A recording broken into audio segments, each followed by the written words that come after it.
Hi! Welcome to this part of my review featuring the Goblin Slayer TRPG. If you haven't seen the other parts of my review, featuring this role-playing game based on the popular fantasy series, please check out the playlist in the description below. This time we are going to talk about determining a player character's history and adding a bonus point to a primary ability score. These are the two following steps, that is, step 3 and 4, in the normal character creation process. Let's start with a player character's history. Your player character's history describes what sort of societal status they were born into, what kind of environment they were raised in, and what experiences they've had. By determining your character's history, they will acquire classes and skills set for each history. There are 3 parts to the history: origin, past, and encounter. So those are 3 sets of tables. To determine them, you roll 2d6 on each of the tables. First, the origin table, then the past table, and then the encounter table. However, if there is a specific class or skill you'd like to acquire, you may decide freely with your game master's permission. Once you've determined your history, write the origin, past, and encounter in the history section of your adventure sheet. Concerning the origin table, this is about your character's parents, the classes that they had, their professions, their trade, and basically the way in which you were raised. So you're going to get results depending on your species. In the case of humans, perhaps you obtain the result of Adventurer. You gain 1 level of any class. Or perhaps Scholar. You gain 1 level of Sorcerer and the general skill Research. In the case of dwarves, perhaps your result is Vagabond. You get 1 level of Monk, as well as a Perform skill. Or maybe your result is Shield Breaker. You get 1 level of Fighter and the Adventurer skill Strong Blow Slash. When it comes to elves, perhaps your result is Craftsperson. You obtain the general skill Artisan, one of the general skills within the Artisan category, and the Adventurer skill Handiwork. Or maybe your result is Soldier. You get 1 level of Scout and the Adventurer skill Sixth Sense. In the Lizardman table, maybe your result is Bishop. You get 1 level in either Priest or Dragon Priest, and the general skill of Worship. Or maybe your result is Tactician.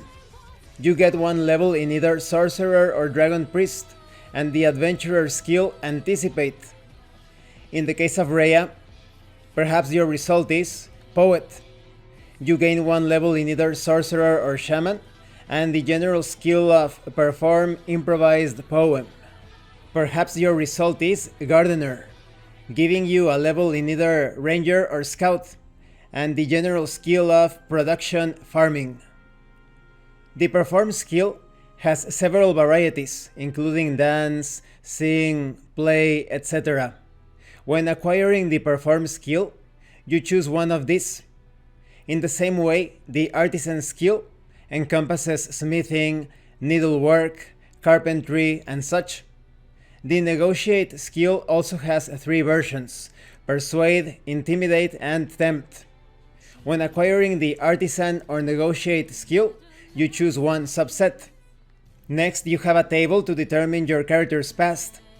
This is all about the experiences you've had so far.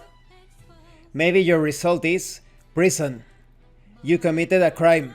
You were framed for one, or drew the ire of someone high-ranking.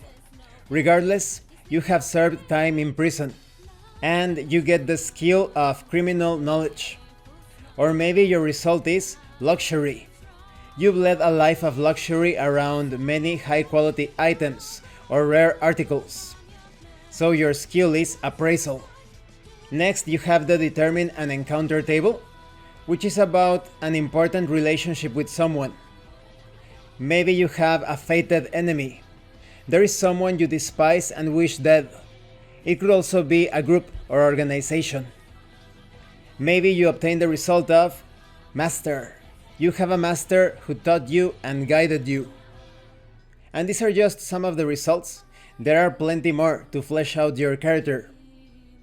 Now, when it comes to adding a bonus point to a primary ability score, you choose one of your 4 primary ability scores. Those are Strength, Psych, Technique, and Intelligence, and add 1 bonus point to it. You can choose whichever ability score. Perhaps you can use it to compensate for a relatively low score, or make a good score even better. Once you add the bonus point to a primary ability score, the basic scores linked to that ability score will each go up by 1. Make sure you remember to recalculate these basic scores. And this concludes this part of the review. In the next part, we are going to continue with the steps of character creation. I really like it that you have a profile table and now these origin tables. By combining the results of all of those tables, you will come up with a somewhat complex or deep background for your character. Or if you want to, you can also handle things quite simple or mundane when it comes to your character's background. Maybe you are just a bit average in the events of your life. It's all about what you want. Or maybe you have gone through many important life-changing events. But I think it's also great that the results from some of those tables also give you character classes, skills, so it feels like you're getting something free for fleshing out your character. And when it comes to that bonus ability point, it's going to further allow you to customize the character, going a bit more specialized in an area, or maybe making up for some weaknesses. Thank you for watching the review. If you have any comments or questions, please let me know. And thank you so much to those of you that have been supporting the channel by sending right through RPG gift certificates. If anyone else wants to further support the channel, the information on how to do that will be in the description below. Once again, thank you, and see you later.